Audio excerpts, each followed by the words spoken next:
Alô, alô, gravando. Olá a todos e todas. Sou o professor Ian e vou apresentar aqui o meu mapa mental, né, da organização, esse trabalho de conclusão aí das nossas problemáticas de educação física e as relações que eu consegui, né, entender e fazer sobre os textos. Eu vou fazer uma breve explanação juntamente aqui com a organização que foi feita, né? Então, de certa forma, a parte que está em amarelo, né, foram o tema geral dos textos, né, de cada um dos textos, encerrando com os temas geradores que podem ser um indicativo, né, de como atacar de alguma forma essas problemáticas, mas sem esquecer, né, que as problemáticas são complexas e se relacionam, né, e que não existe uma forma só de atacar e também que medidas individuais ou pessoais também não conseguem dar conta de toda essa complexidade, né? Então, vou falar brevemente sobre cada uma das problemáticas e depois sobre como os temas geradores podem ser um dos indicativos, né? Então, o primeiro texto, abandono do trabalho docente, né? E os fatores que levam a esse abandono ou não e, em contrapartida, as práticas, né, inovadoras que seriam o oposto aí, né? Ou um caminho para que esse abandono não aconteça, né? Então, se colocam quatro principais motivos, né? A transformação da área, as abordagens pedagógicas, as condições materiais, o dia a dia, né, do professor e tudo mais, e como também que as questões políticas, o próprio entendimento do que é educação física, o papel da educação física na escola tem, né? Então, a questão do material, do espaço físico, e depois também sobre a cultura escolar, né, de como os pares, a sociedade, a comunidade enxergam a educação física dentro da escola e as disposições sociais, né, de como que esse profissional se coloca frente a essas dificuldades, né? Então, de certa forma, as práticas tradicionais mais embasadas, né, ainda numa visão restrita da educação física e as práticas inovadoras tentando, né, romper com algumas barreiras, algumas coisas que foram sedimentadas dentro da área aí. E que já se relaciona diretamente também com, segundo, a questão do sobre o fazer, né? Então, novamente, as questões políticas, de legislação e também as questões de formação pessoal, formação em serviço, entram nisso aí, né, de uma visão de uma educação física que era pautada simplesmente na prática, né, onde não se havia uma reflexão sobre o fazer, né? Então que isso já retoma a parte de uma prática inovadora, né, que um professor que consegue colocar pensar sobre o fazer, esses dois se complementando, e de certa maneira já pode ser considerado como uma prática inovadora, né? Que é a questão procedimental do simples fazer por fazer ou do fazer sem nenhuma reflexão já é uma coisa que deveria ser ultrapassada, mas que ainda se mantém de alguma maneira e em algumas práticas, né? Então, o conceito de praxe seria uma visão interessante. Se colocar a teoria e a prática, nenhuma subordinada à outra, né? Uma se reforçando, se colocando. Então, os autores colocam, né, sobre a necessidade de não se tornar a educação física uma matéria que não prioriza, não valoriza a prática, mas também não se torne ativismo, né? De eu só fazer por fazer sem nenhum tipo de reflexão sobre o que eu estou fazendo, como que eu estou fazendo. Então, de expandir o próprio entendimento sobre a área, né? Outro, as licenças, trata de uma parte mais legal, né? Mas que eu também tentei dividir nessas duas coisas, né? Na facultatividade ou na obrigatoriedade da prática, né?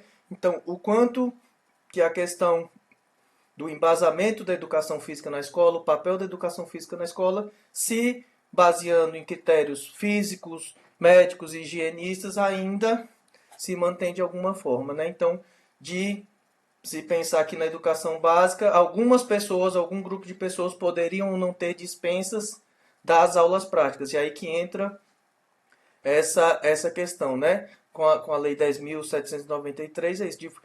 O que é a educação física? A educação física é uma matéria eminentemente prática, que o aluno não tem nenhuma outra forma de participar, então existe ainda essa discussão conceitual e legal também, que demonstra como que é complexo, né, a nossa área, a área da educação física e do que o aluno pode ou não, se ele merece, se ele pode ser dispensado ou não das aulas, ou coisa assim, né? Então ainda existe essa confusão que retorna também à questão da problemática anterior, né? Então, o aluno que não tem condição física de realizar, um aluno que esteja prestando serviço militar. Então, essa própria visão de que a educação física trata simplesmente da prática e não existem outro tipo de conhecimentos atrelados a essa disciplina. Caminhando agora para sobre disciplina nas aulas, na área mais específica, né? Então, quais fatores ou quais são os pontos que influenciam os alunos a se interessarem, a se motivarem, a participarem da aula de educação física ou apresentarem, né, comportamentos que são considerados como indisciplina. E eu elenquei alguns pontos, né, que uma das coisas, baseados também digamos, numa tradição mais antiga da educação física, né, de você se restringir a simplesmente aos esportes e a um grupo seleto de esportes, digamos, mais comuns ou mais tradicionais, do não acompanhamento também do currículo, dos alunos verem sempre as mesmas temáticas dentro dos mesmos esportes e já chegando também na participação dos alunos, né, da gente não levar ou não ser levado em consideração a vivência dos próprios alunos, o nível dos alunos, seja na parte conceitual, seja na parte procedimental, então na prática mesmo dos movimentos, dos esportes, dos jogos e de toda a variedade aí da cultura corporal. Então, são fatores que vão se interligando, né, que podem, digamos, até acarretar em episódio de indisciplina ou de falta de participação, tudo mais. Passando para a próxima problemática, é o trato do esporte na escola, né? Então, também voltando lá na questão legal, na questão do histórico da nossa, da nossa área do conhecimento, né? O esporte sempre foi um conteúdo privilegiado e como que esse conteúdo que é importante, que é relevante, deve ser tratado na escola, né? Então, o que eu pensei nos dois pontos seria o quê? O tipo de esporte que inclui, que, né, atende a maioria das pessoas que estão no espaço escolar, ou aquele esporte que exclui, né? O esporte de rendimento, o esporte que seleciona as pessoas e também a restrição também da quantidade dos esportes que podem ser tratados, né? E o conceito bom que é trazido no texto aí sobre a problemática é a questão do rendimento, né? O rendimento que cada um pode conseguir seria um rendimento máximo e um rendimento ótimo, esse rendimento excludente, né? Que alguns poucos poderiam conseguir ou conseguiriam. Então, essa já se relaciona também com a questão do afastamento, né? Então, se eu foco em um esporte na escola, eu efetivamente ou ativamente estou excluindo uma parcela dos estudantes. Então, eu estou afastando os estudantes e não os estudantes em si, né? Então, de como o trato que eu tenho com cada temática aí da cultura corporal pode influenciar ou levar os estudantes ao afastamento e à indisciplina, né? Que aí a gente também a questão de saber sobre o fazer, né? Sair dessa dimensão do esporte efetivamente ou eminentemente prático e a gente ampliar também, a gente criticar esse esporte que é levado para dentro da escola, né? Do gênero, né? Então relata também das questões legais, das turmas separadas por sexo, né? Também muito baseado nas questões médicas, questões físicas, né?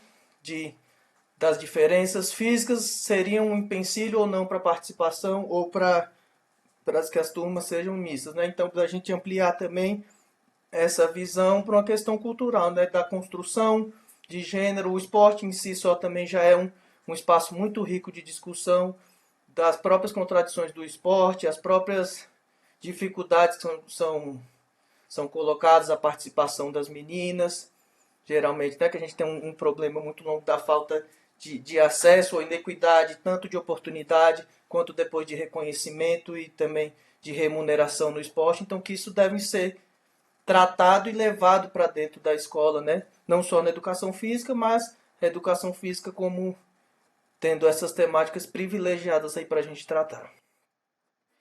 Essas problemáticas, né, se relacionam perfeitamente porque cada uma traz a sua contribuição, né, em como a gente consegue enxergar a nossa área, de como essa área se transformou e como a gente ampliou, digamos, né, a visão e o tipo de contribuição que a educação física pode ter na formação aí dos estudantes, mais especificamente aí na formação básica.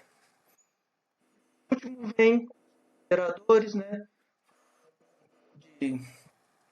do Paulo Freire, que eu acho que é uma proposta interessante para a gente atacar essas problemáticas, porque ela parte do conhecimento, parte do interesse, parte da realidade do que acontece no dia a dia, o que acontece na sala. Então, quando se consegue ou quando se pensa uma escola, uma educação física, os temas geradores são uma das formas ou uma das ferramentas que a gente pode atacar, por exemplo, a questão do afastamento da disciplina, né? Quando os alunos participam do planejamento, participam da avaliação, participam da seleção ou propõem como que a gente vai tratar, ou quais são os problemas que devem ser vistos ou colocados, ou quais são as modalidades, ou quais são as manifestações da cultura corporal que vão ser tematizados, isso já por si só já seria um indicativo, um caminho melhor para se colocar. Sobre a questão do saber sobre o fazer, trabalhando com os temas geradores, as metodologias ativas, então os alunos estariam a todo instante trabalhando com as questões conceituais, porque eles estão pensando, discutindo o que vai até se praticar. Então, seria uma das formas, né? Não uma metodologia, mas uma forma de enxergar como que a gente poderia aí atacar ou sanar ou diminuir algumas dessas problemáticas, né? Então, lembrando, que esses problemas são muito complexos, não são e nem devem, não vão ser resolvidos individualmente, mas que a gente, tendo clareza das dificuldades ou dos empecilhos que a gente tem na nossa prática e tendo possíveis soluções, já é um caminho para que a gente consiga, né, atuar melhor e consiga atuar efetivamente aí na formação dos nossos estudantes. Tá bom? Valeu, muito obrigado.